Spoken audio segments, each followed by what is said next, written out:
The fluorescent lights of Millie's diner hummed their familiar tune at 2:30 in the morning, a sound Hannah Brooks had grown so accustomed to that she barely noticed it anymore. She stood behind the counter, wiping down the already spotless surface for the third time that hour, her reflection staring back at her from the chrome coffee maker. 26 years old, blonde hair pulled back in a practical ponytail, dark circles under her green eyes that no amount of concealer could hide anymore. Outside, the highway stretched into darkness, occasionally interrupted by the passing headlights of a long-haul truck or a desperate traveler pushing through the night. The diner sat at the edge of a small city about 40 miles outside of Chicago, one of those places that existed primarily because people needed somewhere to stop between where they were and where they were going. Hannah glanced at the clock. 2:33. Another 4.5 hours until her shift ended. Then she'd drive home to her cramped studio apartment, sleep for maybe 5 hours if she was lucky, and return for the evening shift at 3. It wasn't the life she'd imagined when she left her small hometown in Indiana 3 years ago, full of dreams about graphic design and maybe eventually her own studio. But life had a way of laughing at plans. "You're doing it again," Rita called from the kitchen window. The older woman, somewhere in her late 50s with gray-streaked hair and a perpetual expression of world-weary wisdom, was the closest thing Hannah had to family in this city. That thing where you stare into space like you're trying to figure out where everything went wrong. Hannah managed a small smile. "Just thinking. Thinking don't pay the bills, honey. And it definitely don't make the time go faster." Rita disappeared back into the kitchen, probably to work on her crossword puzzle. Tuesday nights, technically Wednesday mornings, were always slow. Most weeks they'd see maybe 5 customers between midnight and 6 a.m. Hannah moved to refill the coffee pot, more out of habit than necessity. The ritual was comforting. Scoop the grounds, pour the water, press the button, wait for the familiar gurgling sound. Simple, predictable, safe. Her phone buzzed in her apron pocket. A text from her landlord, reminding her that rent was due in 5 days. As if she could forget. As if the number wasn't already burned into her mind, keeping her awake during those precious few hours she should be sleeping. She was short. Again. The second job she'd picked up doing online freelance work wasn't bringing in enough. Not consistently. She'd have to ask for another advance, which meant another conversation with Frank, the owner, who was generous but whose patience was clearly wearing thin. 26 years old and still living paycheck to paycheck, still one unexpected expense away from complete disaster. The bell above the door chimed. Hannah looked up automatically, her customer service smile already forming. "Welcome to Millie's." The words died in her throat. The man who stepped through the door wasn't like their usual late-night customers. He wore an expensive dark coat. Even from across the room, Hannah could tell it probably cost more than 3 months of her rent. His black hair was slightly disheveled, and even in the harsh fluorescent lighting he carried himself with a presence that seemed to fill the entire diner. But that wasn't what made Hannah freeze. It was the baby in his arms.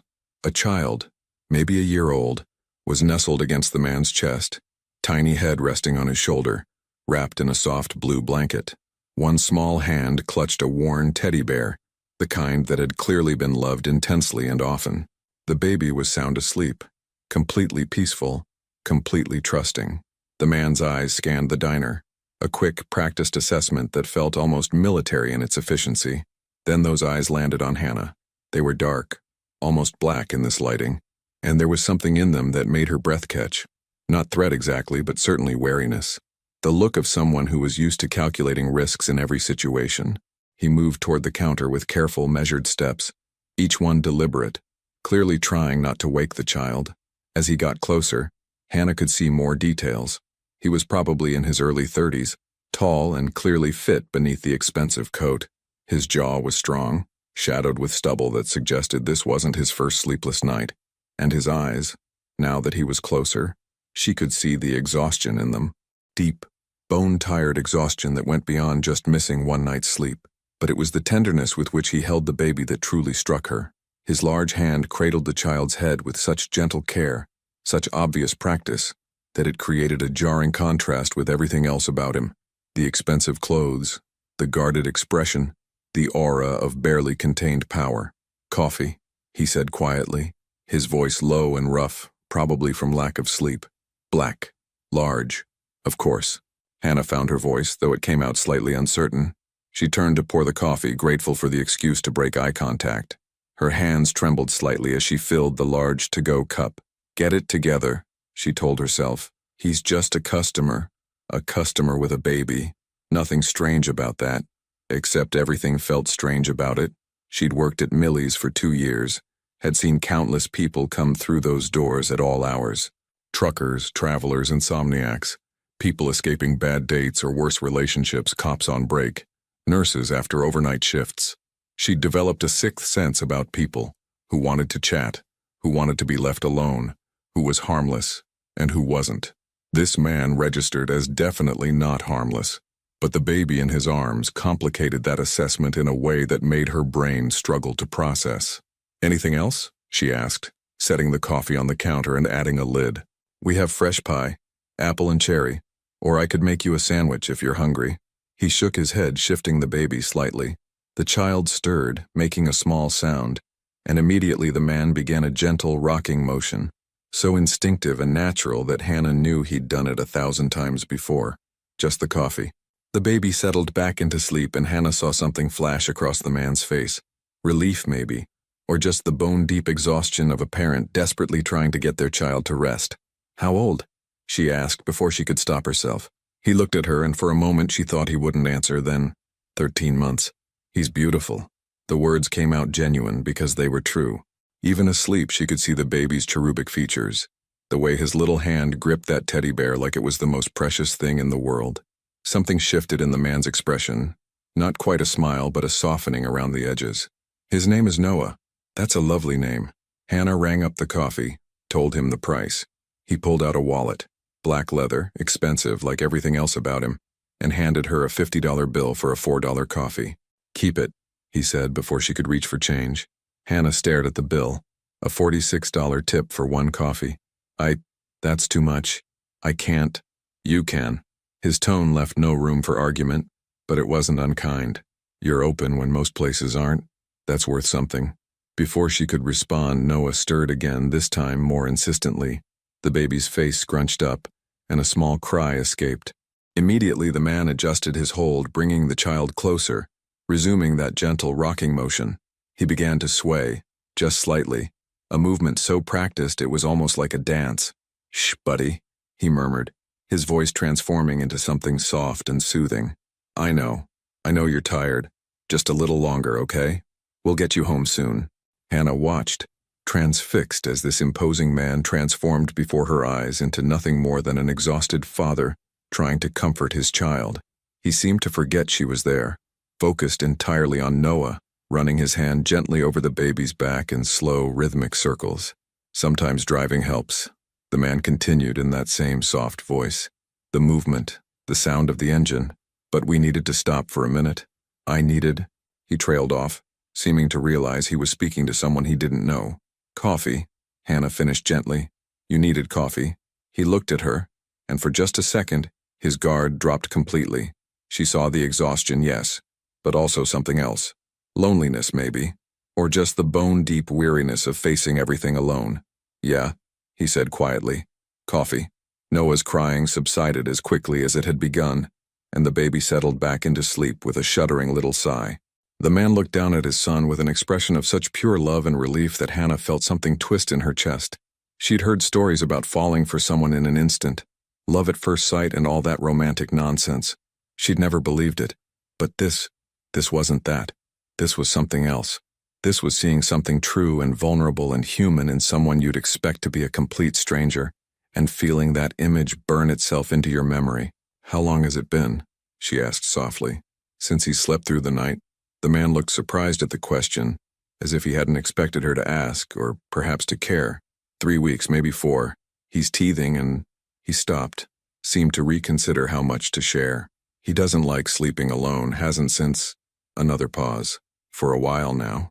That must be hard, Hannah said, and meant it. Doing this by yourself. His jaw tightened slightly. What makes you think I'm by myself? Wedding ring tan line, Hannah said, nodding toward his left hand. But no ring, and the way you hold him, that's not someone who gets breaks who can hand him off to someone else when you're tired. That's someone who's learned to do everything one-handed because there's no other choice. He stared at her for a long moment, and Hannah wondered if she'd overstepped, but then something in his expression shifted again, became almost impressed. "You're observant," he said. "Comes with the job. You learn to read people when you serve them coffee at 3 in the morning." She managed a small smile. "Everyone's got a story. Most of them are written right on their faces if you know how to look." "And what does my face tell you?" Hannah considered him, really looked at him. The expensive clothes that spoke of wealth, the careful, controlled movements that suggested either military training or something else equally disciplined, the wariness in his eyes that never quite disappeared even when he was focused on his son, the exhaustion that went bone deep, and beneath it all, a kind of careful isolation, like he'd built walls so high and so strong that he'd forgotten what it was like on the other side. "You're tired," she said finally. "Not just physically, and you're scared, even though you'd never admit it. Scared something's going to happen to him. Scared you're not doing enough, or doing it wrong. Scared you're going to fail him somehow." The man's expression closed off immediately, walls slamming back into place. "You don't know anything about me." "You're right," Hannah agreed calmly. "I don't. I just know what I see. And I see a father who loves his son enough to drive around at 3 in the morning just to help him sleep. That's not nothing." For a moment, they just looked at each other. The diner was completely silent except for the hum of the fluorescent lights and the distant sound of Rita moving around in the kitchen. Noah slept on, oblivious to the strange tension in the air. Finally, the man picked up his coffee. "Thank you for the coffee."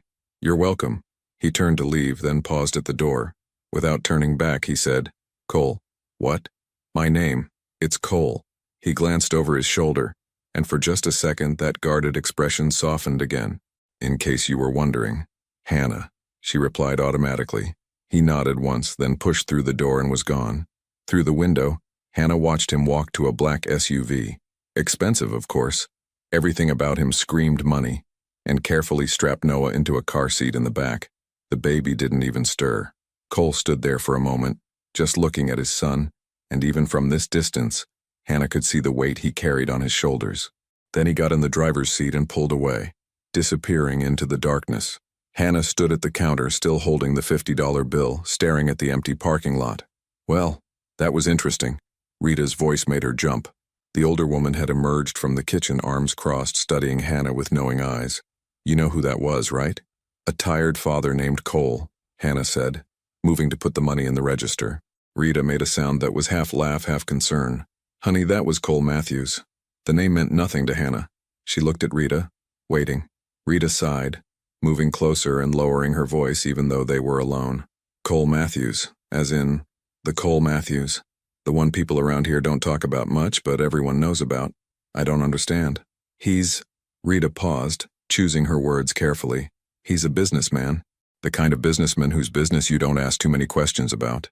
Old money, family, connected to, let's just say, connected to people and things that regular folks like us should stay far away from."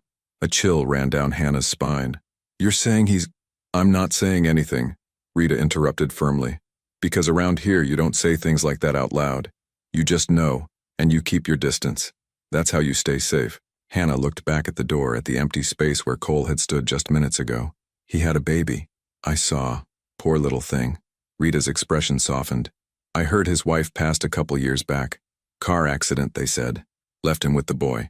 By all accounts, he loves that baby more than anything. But that doesn't change what he is, Hannah, or what kind of world he lives in." "What kind of world?" Rita just shook her head. "The kind where people get hurt, where questions aren't appreciated, and getting too close to the wrong person can mean serious trouble. I'm just saying, if he comes back, be polite, serve him his coffee, but don't get involved. Don't ask questions. Don't be curious. Just don't." He seemed... Hannah trailed off, not sure how to finish the sentence. "Dangerous?" "Yes, but also exhausted, vulnerable, human. He seemed like he was just trying to take care of his son. Maybe that's all he was doing tonight," Rita conceded. "But it doesn't change the facts. Men like Cole Matthews, they live in a different world than people like us. A world where violence and danger are just part of the daily routine. You can't separate the man from that world, no matter how much you might want to." Hannah wanted to argue, but she didn't know what she'd be arguing for. She'd known Cole for all of 5 minutes. One conversation, one moment of unexpected vulnerability. That didn't mean anything. But she couldn't stop seeing the way he'd held Noah. The gentleness, the love, the exhaustion in his eyes that spoke of sleepless nights and worry that went soul deep. "I'm just serving him coffee, Rita," she said finally. "That's all." Rita studied her for a long moment, then nodded. "Good. Keep it that way, honey, for your own sake." The rest of the night passed slowly. A trucker came in around 4, ordered eggs and toast, left a decent tip. A young couple stumbled in around 5, clearly coming from a bar somewhere, giggling and drunk on either affection or actual drinks. Hannah served them pancakes and coffee, cleaned up after them, went through the motions. But her mind kept drifting back to Cole Matthews and his son. She thought about what Rita had said, about danger and violence, and a world she should stay far away from. She thought about the warnings in the older woman's voice, the genuine concern. But she also thought about the way Cole's entire being had focused on his son, the practiced rocking motion, the soft voice, the relief when Noah settled back into sleep, the bone-deep exhaustion of someone fighting a battle entirely alone. Whatever else he was, whoever else he was in that moment, he'd just been a father, a tired, worried, devoted father trying his best. By the time 6:30 rolled around and Hannah's replacement, Marcus, different Marcus, not connected to anything, just a college kid working his way through community college, arrived for the morning shift, she was almost convinced she'd imagined the intensity of the encounter. It was just a strange moment, she told herself. A random customer in the middle of the night. It didn't mean anything. She drove home as the sun started to rise, turning the sky that particular shade of orange-pink that she'd normally find beautiful. But today she barely noticed. Her mind was elsewhere. In her tiny studio apartment, she dropped her bag by the door and collapsed on her bed, still in her uniform, too tired to even change. She should sleep. She had another shift in 9 hours. She needed the rest.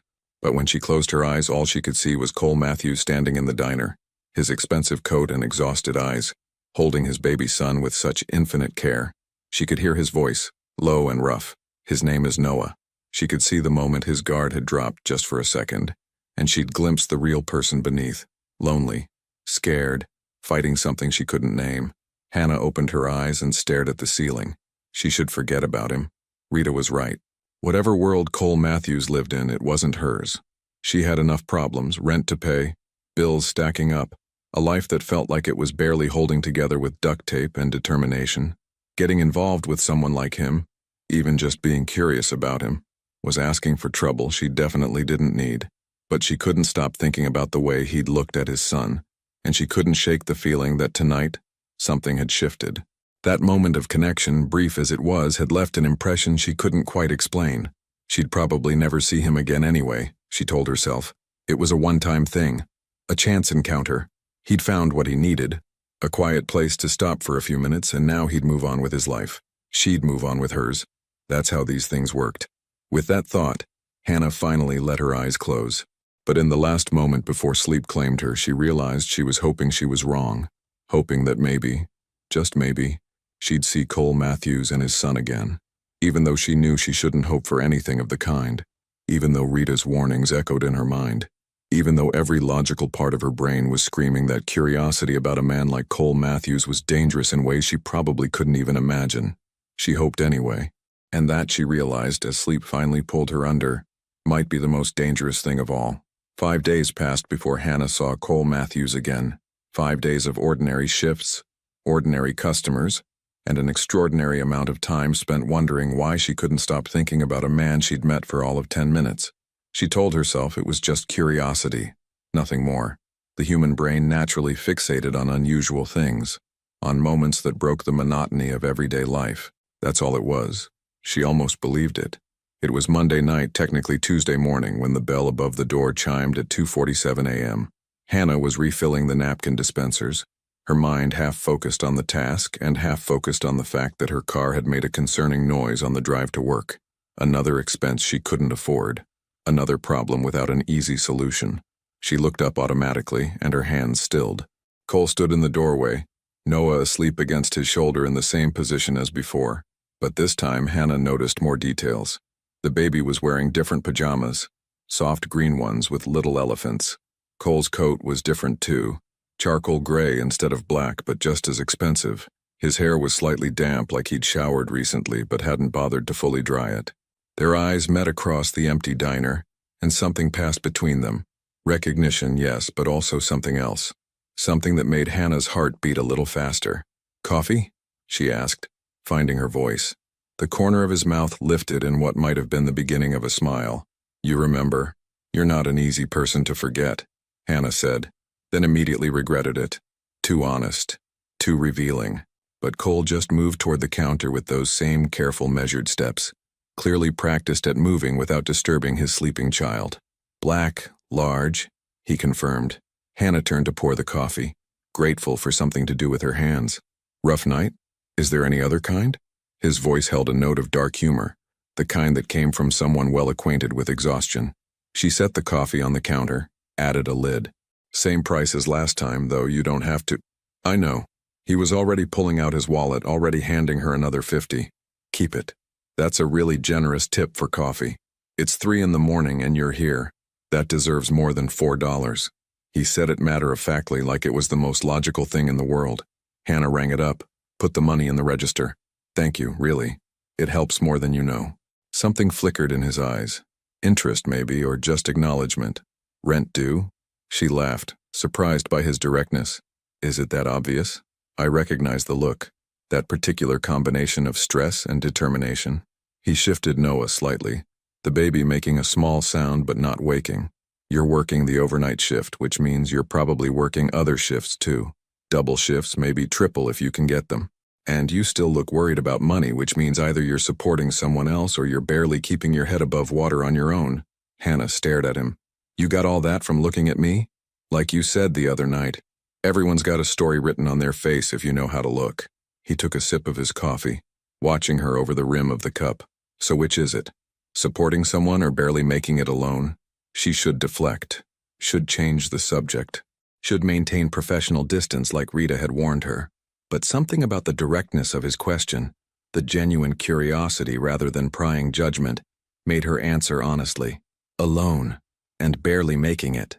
She leaned against the counter, suddenly too tired to pretend otherwise.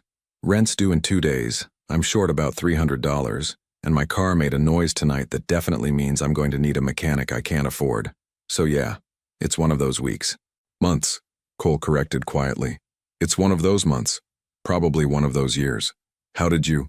Because I recognize that look too. The one that says it's not just this week or this month. It's the constant state of things. He paused, seemed to consider something. What did you come to Chicago for? Originally, I mean. You're not from here. How do you know that? Your accent. Midwest, but not Illinois. Indiana, maybe? Ohio? Indiana, Hannah admitted, impressed despite herself. Small town about 3 hours from here.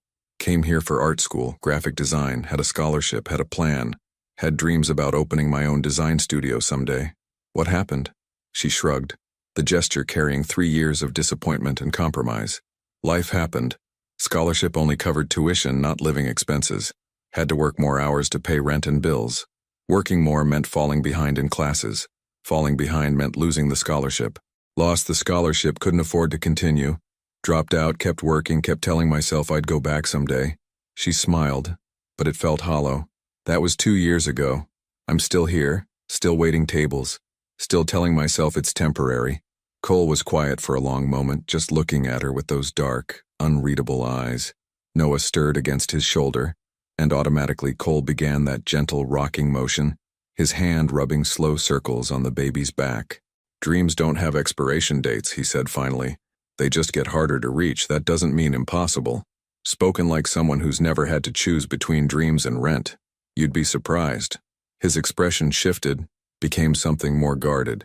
Money doesn't make everything easy. Sometimes it just changes which problems you have to deal with. Before Hannah could respond, Noah woke up fully this time, his small face scrunching up as he began to cry. Not the desperate wailing of distress, but the tired, frustrated cry of a child who'd been sleeping in a car and wanted his bed. Hey, buddy, Cole murmured, immediately adjusting his hold, bringing the baby around so he could see his face. I know you're done with this. Just give me a few more minutes, okay? But Noah wasn't having it. His cries intensified, and his little hands reached for his father's face, the teddy bear falling to the floor. Without thinking, Hannah came around the counter and picked up the bear. Here, sweetie, she said softly, offering it to Noah. You dropped your friend. The baby's crying hiccuped to a stop as he focused on her, this new person in his limited world. His eyes, the same dark color as his father's, were wide and wet with tears. He looked at the teddy bear, then at Hannah, then back to the bear. "It's okay," Hannah continued in that same soft voice, stepping closer. "See, he's right here. He didn't go anywhere." Slowly, tentatively, Noah reached out and took the bear, clutching it to his chest. But his eyes stayed on Hannah, curious now rather than upset. "You're good with kids," Cole observed, and there was something in his voice. Surprise, maybe, or appreciation. "I used to babysit a lot back home. Neighbors' kids, mostly." Hannah found herself smiling at Noah, who was still studying her with that intense focus only young children seemed capable of. "Hi, Noah. I'm Hannah. Your daddy and I are friends." "Are we?" Cole asked quietly. Hannah looked up at him, and their eyes met over Noah's head. The question felt loaded with meaning beyond the simple words. Were they friends? Could they be? Should they be? "I'd like to think so," she said honestly. "Friends have coffee together at 3 in the morning, right?" Something in Cole's expression softened. That same shift she'd seen before, where the walls came down just slightly, and she glimpsed the real person beneath. "I'd like to think so too." Noah, apparently deciding Hannah was acceptable, reached out his small hands toward her. It was such a trusting gesture, so innocent and pure, that Hannah felt her heart constrict. "Can I?" she asked, looking at Cole. For a moment she thought he'd refuse. The wariness was back in his eyes, that careful calculation. This was his son, the most precious thing in his world, and she was essentially a stranger. But then, slowly, he nodded. Hannah carefully took Noah into her arms, and the baby settled against her immediately, his head resting on her shoulder in the same position he'd been in against his father. He was heavier than she'd expected, solid and warm, and real. She could smell baby shampoo and something sweet, maybe apple juice or fruit. "Hey, little man," she murmured, starting the same gentle rocking motion she'd seen Cole use. "You're tired, aren't you? It's hard being up so late." Cole watched them, and the expression on his face was something Hannah couldn't quite name. Vulnerable, maybe, or just stunned to see his son so comfortable with someone else. "He doesn't usually do that," Cole said quietly. "Doesn't usually go to strangers. Maybe he knows I'm not really a stranger. Maybe he remembers me from last time." She continued the rocking, and Noah's eyes were already starting to droop. "Or maybe he's just so tired he doesn't care who's holding him as long as someone is." "He remembers," Cole said with certainty. "He's smart like that. Remembers faces, remembers voices, remembers his mother's perfume even though—" He stopped abruptly, jaw tightening. Hannah looked at him, saw the pain flash across his face before he could hide it. Rita's words echoed in her mind. "I heard his wife passed a couple years back. Car accident, they said." "I'm sorry," Hannah said softly. "For your loss." Cole's eyes snapped to hers, sharp and defensive. "Who told you?" "Rita, my co-worker. After you left last time. She recognized you." Hannah kept her voice gentle, non-threatening. "She didn't tell me much. Just that you'd lost your wife and were raising Noah alone. I'm sorry, I can't imagine how hard that must be." For a long moment, Cole just stared at her, and she could see him trying to decide whether to shut down completely or something else. "2 years ago," he said finally, the words coming out rough and reluctant. "Car accident. She was driving home from visiting her sister. Drunk driver ran a red light." He looked at Noah, sleeping peacefully now in Hannah's arms. He was 6 months old. Doesn't remember her at all, and that's... He trailed off, swallowing hard. "Heartbreaking," Hannah finished quietly. "Yeah." Cole took a breath, seemed to pull himself back together. "I tell him about her. Every night before bed, I tell him something about his mom. What she was like, what she loved, how much she wanted him. I show him pictures. I don't know if he understands, but someday he will. Someday he'll know who she was." Hannah felt tears prick at her eyes. "That's beautiful, Cole. Truly." He looked at her then, really looked at her, and she saw the loneliness in his eyes, the weight of carrying everything alone for so long. "It's hard," he admitted, and she could tell the admission cost him something. "Harder than I ever imagined. I thought I was prepared. Thought I could handle anything, but raising a child alone, trying to be everything he needs, protecting him from—" He stopped again, seemed to remember who he was talking to. "It's hard." "You're doing a good job," Hannah said firmly. "I can see that. He's loved, he's cared for, he's safe. That's what matters." "Is it?" Cole's voice was bitter now. "Is that enough? Am I enough? What happens when he's older and starts asking questions I can't answer? What happens when he realizes his life isn't normal, that his father isn't—" He cut himself off sharply. "Sorry. You don't need to hear this." "Maybe I do," Hannah said gently. Or maybe you need to say it. Either way, I'm listening. Noah made a small sound and Hannah adjusted her hold, continuing the gentle rocking.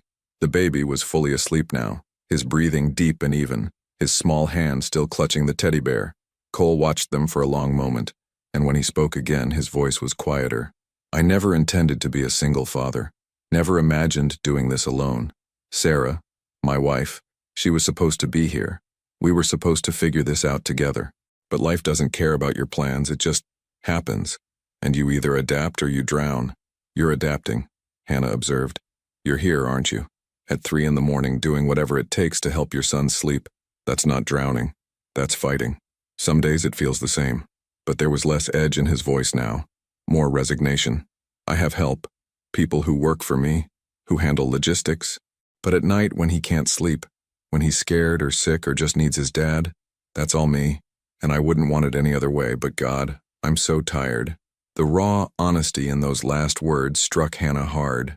This wasn't the guarded, careful man who'd walked through the door. This was someone at the end of their rope, too exhausted to maintain the facade. When's the last time you slept through the night, she asked. Cole actually laughed, though there was no humor in it. I don't remember. Months, probably. Between Noah's teething and nightmares and just general refusal to sleep alone. He shrugged.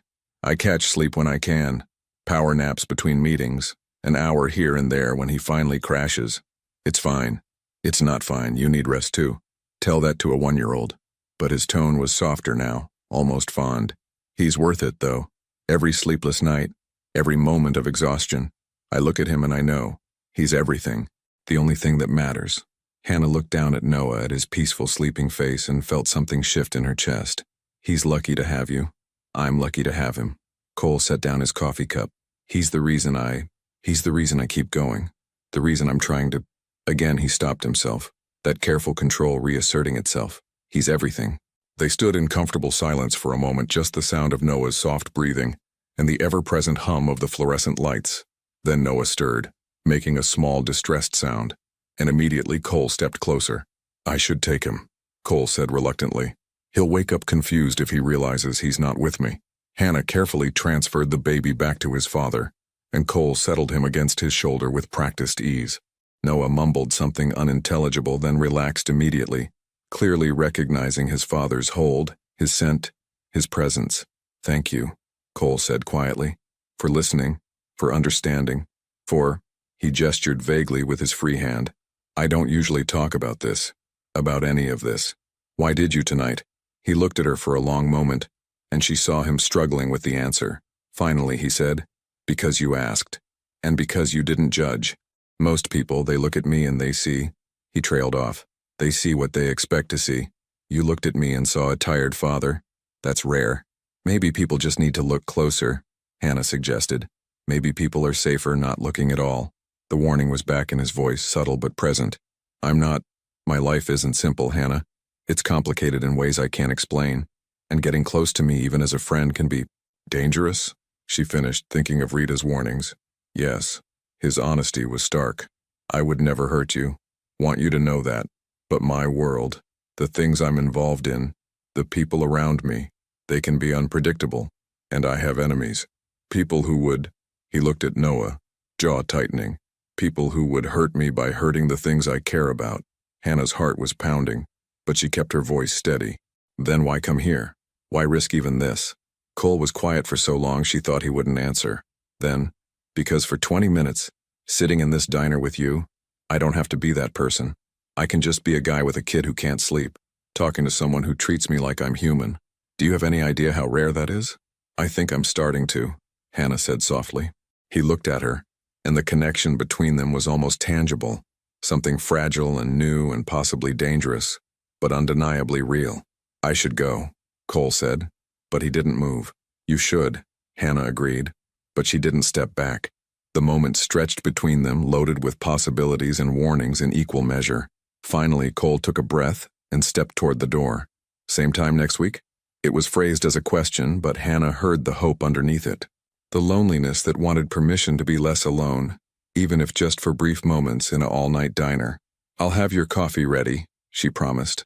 Something that might have been a real smile crossed his face. Black, large. I remember. He pushed through the door and she watched him walk to his car, watched him carefully settle Noah in the car seat, watched him stand there for a moment with his hand on the vehicle's roof. His head bowed like the weight of everything was suddenly too much. Then he got in and drove away into the darkness. Hannah stood at the counter for a long time after he was gone, her arms still remembering the weight of Noah, her mind still processing everything Cole had revealed. Rita emerged from the kitchen where she'd clearly been listening to at least some of the conversation. "Hannah?" she said, and her voice was full of concern. "Honey, I know he seems different than what people say," Hannah interrupted. "I know. He's not what I expected. That doesn't mean he's safe." Rita came closer, her expression serious. "Whatever you're feeling, whatever you think you see when you look at him, just be careful. Please, for your own sake." "I'm just serving him coffee, Rita. You're holding his baby at 3 in the morning and talking about his dead wife. That's not just serving coffee. That's getting involved." Hannah couldn't argue with that, so she didn't try. After Rita went back to the kitchen, Hannah pulled out her phone and did something she probably shouldn't have. She searched for Cole Matthews. The results were sparse. A few mentions in business articles about property development and investment firms. A brief obituary for Sarah Matthews from 2 years ago that mentioned her husband Cole and infant son Noah. Nothing that confirmed or denied what Rita had implied about his connections to organized crime. But there was a photo, a formal shot from some charity gala, taken about 3 years ago. Cole in an expensive suit, standing next to a beautiful woman with dark hair and a warm smile. Sarah, presumably. They looked happy. They looked like any other wealthy couple at a formal event. Hannah closed the search and put her phone away. She should stay away, should keep her distance, should listen to Rita's warnings and her own common sense. But she couldn't stop thinking about the exhaustion in Cole's eyes, or the tenderness in his voice when he talked to his son, or the way he'd opened up to her, someone he barely knew, because she'd treated him like a person instead of a reputation. 1 week, she told herself. She'd see him again in 1 week, serve him coffee, maybe talk a bit. That didn't mean anything. That didn't have to be dangerous. She almost believed it. The week passed slowly. Hannah worked her shifts, dealt with her landlord, got an extension on rent, thank God for the generous tips, got her car fixed. The mechanic was sympathetic and only charged her for parts, and tried not to think about Cole Matthews. She failed spectacularly at that last part. Tuesday night arrived, and Hannah found herself watching the door more than usual, anticipating the sound of the bell, the sight of Cole walking in with Noah. 2:30 came and went, then 3, then 3:30. By 4 a.m., Hannah had accepted that he wasn't coming. Disappointment sat heavy in her chest, sharper than it should have been for someone she barely knew, someone she'd only talked to twice. "He's not coming," Rita said gently, reading Hannah's mood with her usual accuracy. "I know. It's probably for the best, honey. I know that too." But knowing something didn't make it easier to accept. The rest of the week followed the same pattern. Tuesday nights became the shift Hannah both anticipated and dreaded. She told herself she didn't care, that it didn't matter, that Cole was just a customer who'd found somewhere else to drive when his son couldn't sleep. The third Tuesday, something different happened. Hannah was restocking the coffee station when the bell chimed. She looked up automatically, already knowing it wouldn't be him, already preparing for disappointment, and froze. 2 men had walked in. Not Cole. Different men. One tall and heavily built, the other shorter with calculating eyes. They wore suits that were expensive but not quite as expensive as Cole's, and the way they scanned the diner, the way they moved. Hannah had learned to read people in this job. These men weren't here for coffee. They sat in a booth near the door, and Hannah approached with menus and a smile that felt plastic on her face. "Good evening, gentlemen. Can I start you off with some coffee?" "Coffee," the taller one said. His eyes swept over her, assessing. "You work here regularly? Late night shifts?" Every instinct Hannah had was screaming danger. "Pretty regularly, yeah. What can I get you besides coffee?" "Information," the shorter one said, and his smile was all wrong. Too sharp, too calculated. "We're looking for someone. Tall guy, dark hair, usually comes in late with a kid. You seen anyone like that?" Hannah's blood ran cold, but she kept her expression neutral. Played dumb. "We get a lot of people through here. Can you be more specific?" "Specific like Cole Matthews," the taller one said, watching her carefully for a reaction. Hannah shrugged, hoping they couldn't see her hands trembling. "Name doesn't ring a bell. Like I said, we get a lot of people. I don't usually ask for names." The shorter one leaned forward. He would have left an impression. Expensive car, expensive clothes, baby boy about a year old. Think hard. I'm sorry, Hannah said firmly. I really can't help you, but I can get you that coffee if you'd like, or food if you're hungry. They exchanged a look, and Hannah's heart hammered in her chest. Then the taller one stood up. We're good, he said. But if you do remember seeing someone like that, there are people who'd appreciate knowing when he comes around. People who pay well for information. He pulled out a business card, just a phone number, no name, and set it on the table. Think about it. They left without ordering anything, and Hannah stood frozen in the middle of the diner, staring at that card. Rita came out of the kitchen, her face pale. Hannah, I know. Hannah's voice was shaking now that they were gone. I know. You need to tell him. If he comes back, you need to tell him people are looking for him. What if he doesn't come back? Rita didn't have an answer for that. 4 more days passed. Hannah kept the business card in her apron pocket, a constant reminder of a world she didn't understand, but that was apparently more real than she'd wanted to believe. Sunday night, technically Monday morning. The bell chimed at 2:43 a.m. Cole walked in with Noah, and the relief Hannah felt was so intense it almost brought tears to her eyes. Coffee? She asked, and her voice came out more emotional than she'd intended. Cole stopped, really looking at her. What's wrong?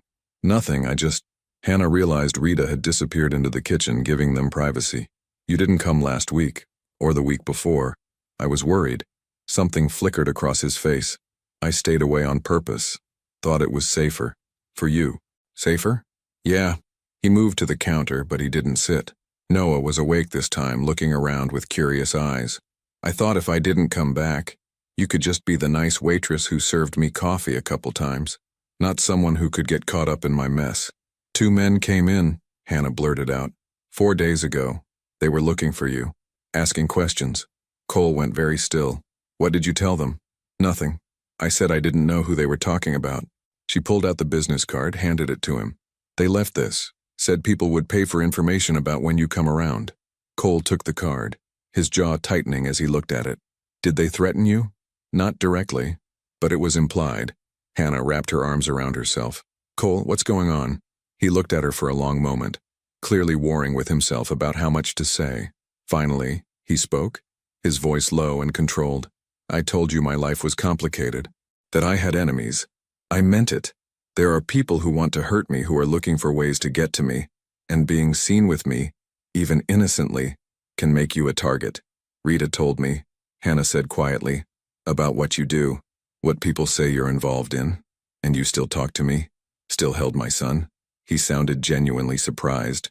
You've never been anything but honest with me, and I've never felt threatened by you, only, she searched for the right word, protected. Like even just being here, you were making sure nothing could hurt me. Cole's expression softened, but there was pain in his eyes. I can't protect you if they know you're connected to me. That's why I stayed away. But then tonight, he looked down at Noah, who was watching Hannah with recognition. I couldn't stay away. I told myself just one more time, just to make sure you were okay, and then I'd stop coming. I'd find somewhere else. What if I don't want you to find somewhere else? Hannah heard herself say. Cole looked at her sharply. You don't know what you're saying. I know exactly what I'm saying. Hannah came around the counter, standing closer to him than was probably wise. I know this is complicated. I know there's danger. I know I should be smart and stay away. But for 3 weeks, I've been serving strangers coffee and going through the motions and feeling like I'm just existing. And then you walk in, and suddenly I feel alive again.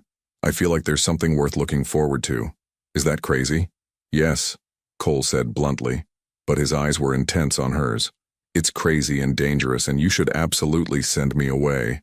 Are you going to go if I ask? He was quiet for a long moment. Then, no, I should, but I won't, because I feel the same way. These past 3 weeks staying away from here, I've been miserable. Everything felt heavier, lonelier, and I kept thinking about you, about talking to you, about how you made me feel like maybe I wasn't completely lost. They stood there, inches apart, Noah between them watching this exchange with solemn eyes. So what do we do? Hannah whispered. I don't know, Cole admitted. This is uncharted territory for me. I don't let people in. It's safer that way. But you, he reached out slowly, giving her time to pull away. and gently tucked a strand of hair behind her ear. You make me want to try. Hannah's breath caught at the touch. Then try. We'll figure it out together. It won't be easy. Nothing worth having ever is. Cole smiled then. A real smile. The first she'd seen from him. It transformed his entire face, made him look younger, less burdened. When did you get so wise? Somewhere between dropped dreams and late-night coffee shifts, Hannah said, smiling back. Noah reached out toward Hannah, making grabbing motions with his small hands. Cole laughed. Actually laughed, and the sound was warm and genuine. I think someone missed you, he said. Hannah took Noah into her arms, and the baby immediately snuggled against her, content. I missed him too. Missed both of you. Cole's expression grew serious again. We need to be careful. Those men who came here, they work for someone who wants to hurt me. If they think you matter to me, they'll use that. What do we do? For now, we keep things quiet. I'll have people watch the diner, make sure no one's paying too much attention.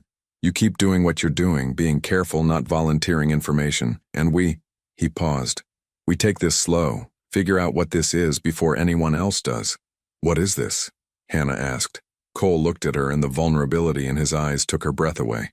Something I didn't think I'd ever have again. Something that feels like hope. I like that answer, Hannah said softly. For the next hour they talked, really talked, about Noah's first steps he'd taken last week, about Hannah's online design work finally picking up, about small moments of joy in difficult lives. Noah fell asleep in Hannah's arms, and she sat in a booth while Cole sat across from her, and for a little while the diner felt like the safest place in the world. When Cole finally had to leave, the goodbye felt different this time. Less like an ending, more like a beginning. Same time next week? He asked at the door. Wouldn't miss it, Hannah promised. He smiled, then left. Hannah stood at the counter, watching his taillights disappear, and realized everything had changed. She was involved now, whether that was smart or not, whether that was safe or not, and somehow she couldn't bring herself to regret it. 3 weeks changed everything. Cole's visits became routine. Every Tuesday and Thursday night, like clockwork. Sometimes he stayed 20 minutes, sometimes an hour. They talked about everything and nothing. Noah's latest milestone, Hannah's design projects, the small joys and frustrations of daily life. The diner became their sanctuary, a pocket of normalcy in otherwise complicated lives. But sanctuaries don't last forever. It was a Saturday afternoon, Hannah's day off, when she saw them at Riverside Park. She'd gone for a walk, needing air and sunlight after too many overnight shifts. The park was busy with families, joggers, people walking dogs, normal, safe. Then she saw Cole pushing Noah in a baby swing, and her heart did something complicated in her chest. He looked different in daylight. The expensive clothes were replaced with jeans and a dark sweater. His hair was slightly messy from the wind. He looked younger, more relaxed, more like just another father spending time with his son. Noah squealed with delight as the swing moved, his little hands gripping the chains, his face pure joy. Hannah approached slowly, not wanting to startle them. Fancy meeting you here. Cole turned, surprise flashing across his face before it softened into a smile. Hannah, I didn't expect. He paused. This is outside our usual meeting place. I know. She moved closer, and Noah immediately started making excited sounds, reaching toward her. But I think someone's happy to see me. He's not the only one, Cole said quietly, and the admission made Hannah's cheeks warm. She sat on the bench near the swings, and Cole slowed Noah's momentum until the baby was just gently rocking. They fell into easy conversation, and for a while, it felt almost ordinary. Two people in a park, a child playing nearby, sunshine filtering through autumn leaves. Then a man approached. He was tall, broad-shouldered, with a shaved head and an expression that suggested he didn't smile often. He wore dark clothes and moved with military precision. Cole noticed him immediately, his entire posture shifting from relaxed to alert. Boss, the man said, nodding to Cole. Then his eyes moved to Hannah, assessing. Everything okay here? Fine, Marcus. Cole's voice held authority. This is Hannah. Hannah, this is Marcus. He works with me. Marcus's expression didn't change, but something in his eyes suggested he'd already known exactly who Hannah was. Ma'am, he looked back at Cole. Just checking in, making sure you have what you need. It was coded language. Hannah could tell that much. Marcus wasn't just checking if Cole needed anything. He was assessing threat levels, ensuring security, doing whatever people in his position did. We're good. Cole confirmed. Take a walk. I'll call if I need you. Marcus nodded and moved away, but Hannah noticed he didn't leave the park. He positioned himself near the entrance, watching. He's protective, Hannah observed. It's his job. Cole lifted Noah from the swing and the baby immediately reached for Hannah. Cole hesitated, then carefully transferred his son to her arms. He's also one of the few people I trust completely. Hannah settled Noah on her hip, and the baby grabbed a handful of her hair, fascinated. How many people is that? That you trust completely? 3. Marcus, my lawyer, and my son. He paused. Maybe 4 now.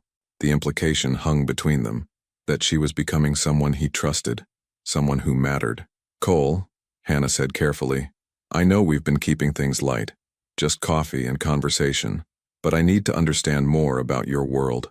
The real version, not just what I've pieced together. He was quiet for a long moment, watching Noah play with Hannah's hair. Finally, he spoke. My family has been involved in certain businesses for 3 generations. My grandfather started it, my father expanded it, and I inherited it all when he passed 5 years ago. Some of those businesses are completely legitimate. Real estate, logistics, investments. Others exist in gray areas. And some, he trailed off. Some I've been trying to phase out. Why? Because of him. Cole nodded toward Noah. When Sarah died, when I was suddenly alone with a 6-month-old baby who needed his father to be present and alive and there, I realized I couldn't keep living that life, couldn't keep making choices that might take me away from him. So I've been working to transition everything to legitimate operations. But people who've benefited from the old way of doing things aren't happy about it. Like the men who came to the diner. Like them, yes. They work for someone who wants to maintain the status quo, who sees my changes as weakness, as betrayal. His jaw tightened. Who would hurt Noah to get to me if given the chance? Hannah's arms instinctively tightened around the baby. That won't happen. No, it won't, because I won't let it. Cole's voice was steel. I have security, resources, people who make sure Noah is protected every second. But it's a constant calculation, who's watching, who's listening, who might see an opportunity. And I'm an opportunity, Hannah said quietly, understanding. If they know you care about me, they'll use that. Yes. He looked at her directly. That's why this is dangerous. Why I should have stayed away. Why even being seen together like this is a risk I shouldn't be taking. But you're taking it anyway. I am.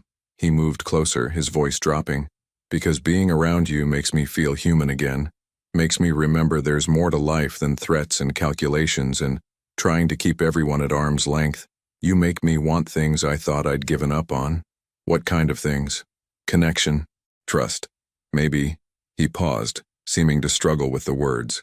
Maybe even something like a future that isn't just about survival. Hannah's breath caught.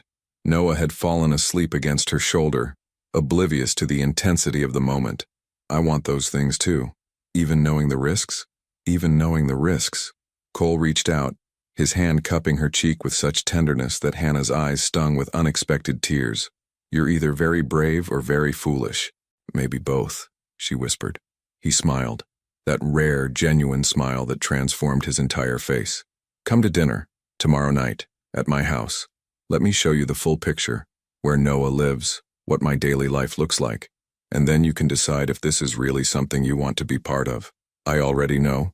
Decide anyway, he interrupted gently, with all the information, with eyes open, because once you're truly in, once people know you matter to me, there's no going back to being just the waitress who served me coffee.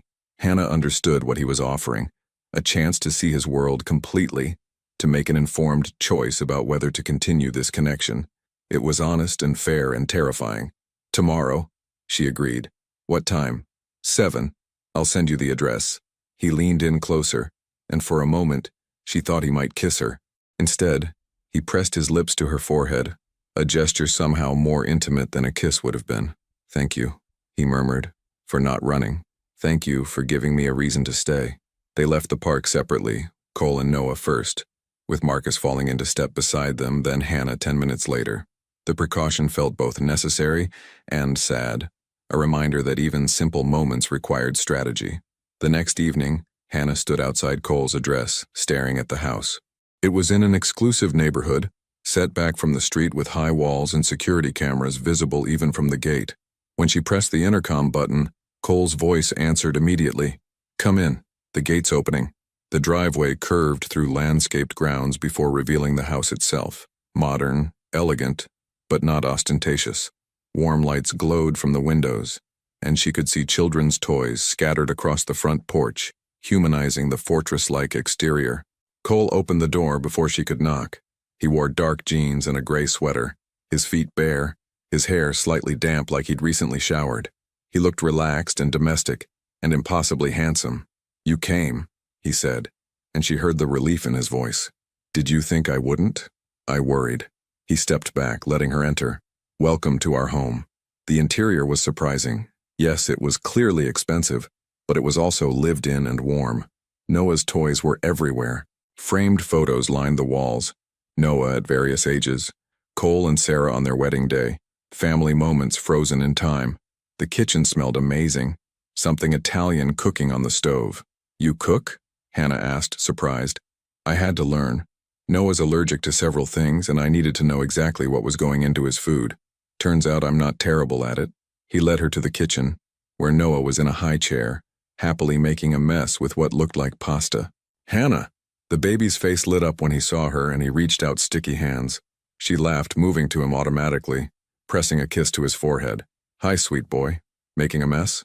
His favorite hobby, Cole said, and the domesticity of the moment. The three of them in this kitchen like some kind of makeshift family made Hannah's chest tight. Dinner was easy, comfortable. They ate pasta while Noah played nearby, and they talked about small things, favorite movies, childhood memories, dreams they'd had before life got complicated. Cole showed her around the house, including Noah's room with its carefully chosen decorations and the baby monitor system that Cole admitted he checked obsessively. After Noah went to bed, they sat in the living room with wine, and the conversation grew deeper. "I can't promise you easy," Cole said quietly. "I can't promise you safe or simple or anything resembling normal. My life is complicated and sometimes scary, and people I care about become targets. I understand. Do you?" He turned to face her fully. "Because once this becomes real, once people know you're important to me, everything changes. You'll need security. You'll need to be careful about where you go, who you talk to. Your freedom gets smaller, and that's not fair to you. What if I think you're worth it?" Cole's expression was pained. "What if you're wrong? What if I'm right?" Hannah countered. "What if we're both tired of being alone? What if this, whatever this is between us, is real and rare and worth fighting for?" He looked at her for a long moment, then set down his wine glass and moved closer. "I haven't felt this way about anyone since Sarah. Didn't think I could. Didn't think I should. But then you walked into my life with your honesty and your strength and your complete lack of fear, and suddenly I'm feeling things I thought were buried with my wife. That's not betraying her," Hannah said softly. "That's honoring her by choosing to live again." Cole's hand came up to cup her face, his thumb brushing across her cheek. "I want to kiss you. Have wanted to for weeks. But once I do, once we cross that line, then we cross it together." Hannah closed the distance between them. "Stop protecting me from yourself and just kiss me, Cole." So he did. The kiss was gentle at first, tentative, like they were both afraid of what it meant. Then it deepened, became more certain, more real.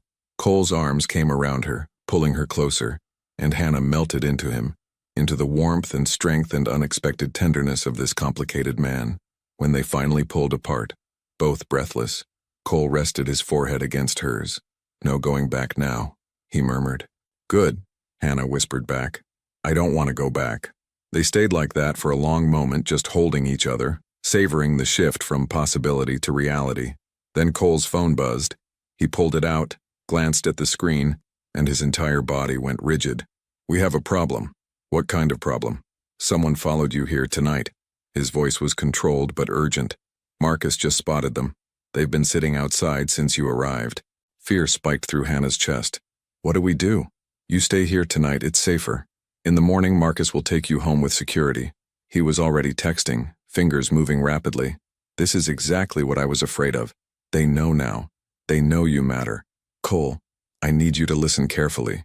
He gripped her shoulders, his eyes intense. "Things are going to get more complicated now. There will be precautions, security measures. I need to know you're safe, which means I need you to trust me. Can you do that?"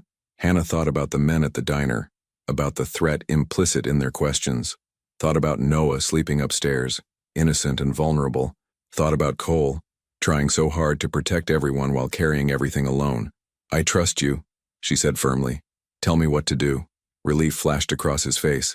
Stay close, follow instructions, and know that I will do whatever it takes to keep you safe. I know. She pulled him into another kiss, this one fierce and full of certainty. We're in this together now. Together, he agreed against her lips. Whatever comes next. Outside, in the darkness, someone watched and waited. The game had changed, and the stakes had just gotten much, much higher. The next 48 hours were a blur of tension and decisions. Hannah stayed at Cole's house under Marcus's watchful protection, while Cole handled what he called necessary arrangements. She didn't ask for details. Some things, she was learning, were better left unsaid. But on the third morning, Cole returned looking exhausted but relieved. It's done, he said simply, pulling Hannah into his arms. I made a deal. What kind of deal?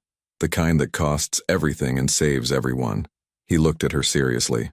I provided information to federal authorities about people involved in illegal operations. In exchange, they're handling the threats against us. Hannah's eyes widened. Cole, that's dangerous, I know, but it was necessary. He ran a hand through his hair. I'm out now. Really out. No more gray areas, no more looking over my shoulder wondering if today's the day someone comes for Noah. I'm transitioning everything to legitimate businesses. It'll be hard and we'll lose money, but we'll be safe. What about the people who wanted to hurt you? Being handled as we speak. Legal consequences, not... He trailed off. Not the old way. I'm done with that life, Hannah. Completely. She saw the truth in his eyes. The relief, the fear, the hope. What happens now? Now we figure out how to be a normal family. He smiled slightly. Or as normal as we can be. I'll be working long hours getting the new businesses established. Money will be tighter than before, and there will still be security precautions at least for a while. But Noah will be safe. You'll be safe. That's all that matters. And us? Hannah whispered. Cole cupped her face in his hands. Us is the whole point. You and Noah. You're my future. If you'll have me, I'll have you, she said without hesitation. All of you. The complicated parts, the difficult parts, the parts still healing. All of it. His kiss was answer enough. 3 months later, the diner looked the same as always. Fluorescent lights humming, coffee brewing, the familiar comfort of late-night routine. But everything had changed. Hannah poured 3 coffees, 1 black for Cole, 1 with cream for herself, and a small cup of warm milk for Noah, who sat in a booster seat between them. The baby had grown, his vocabulary expanding daily, his personality bright and curious. Mama, Noah said, reaching for Hannah's hand. The words still made her heart squeeze. Cole had started encouraging it last month, and Noah had taken to it immediately. She wasn't trying to replace Sarah, would never try to replace her, but she could be something new, something needed. I'm here, baby, she said softly, squeezing his little hand. Cole watched them with an expression that held everything. Gratitude, love, the quiet peace of a man who'd found his way home after being lost for so long. Remember the first night? Hannah asked. When you walked in with him? I remember thinking you looked at me like I was human instead of a reputation. Cole smiled. I remember going home and not being able to stop thinking about you. I remember seeing exhaustion in your eyes, and something else. What? Hope. Like maybe, just maybe, things could get better. She leaned her head on his shoulder. Was I right? Cole looked at Noah, then at Hannah, then around the diner that had become their beginning. You were right. Things did get better. They got better the moment you decided not to be afraid. I was terrified, Hannah admitted. Me too. He kissed the top of her head. But we did it anyway. Rita emerged from the kitchen, saw the 3 of them together, and smiled. You know, most people don't bring their families to their workplace. Most people don't fall in love over late-night coffee, Hannah countered. Fair point. Rita winked at Noah. And I suppose I don't mind, seeing as how happy you are. Happy. Such a simple word for such a profound change. Hannah looked at Cole, at this man who'd been so lost and alone, who'd fought so hard to build something better. Looked at Noah, thriving and loved and safe. Looked at her own life, transformed from barely surviving to truly living. Same time next week? Cole asked, echoing those first careful words. Every week, Hannah promised. For the rest of our lives. And in a diner at the edge of everywhere, under fluorescent lights that had witnessed countless stories, a family born from shadows found its light.